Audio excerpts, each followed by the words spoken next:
we'll guide you through how to create a stunning Wix bakery website. If you find this helpful, consider subscribing and liking the video. First, go to the Wix website and sign up or log in to your Wix account. Once you're in, click on the Create New Site button. You'll be prompted to choose the type of website you want to create, so select Restaurant and Food and then Bakery. This will tailor the template options to suit your needs. Next, you'll be asked if you want to use the Wix ADI or the Wix editor. For more customization options, choose the Wix editor. You'll be presented with a variety of bakery templates to choose from. Pick one that best matches your vision or aesthetic for your bakery.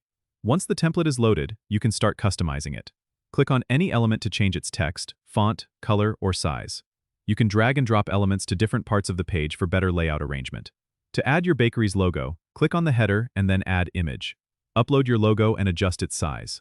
Next, go to the Menus and Pages section on the left sidebar. Here you can add, remove, or rename pages. Make sure to include essential pages like About Us, Menu, Contact, and possibly a blog for recipe sharing or bakery news. Don't forget to set up your online store if you're planning to sell baked goods directly from your site. Click on Add Apps in the sidebar and search for the Wix Stores app. Add it to your site and follow the setup instructions to list your products, set prices, and configure payment methods. Once everything looks good, click the Preview button at the top to see how your site will look to visitors. Make any final tweaks and then hit Publish to go live. You can always come back and make changes as your business grows. Don't forget to subscribe and comment if this helped you out.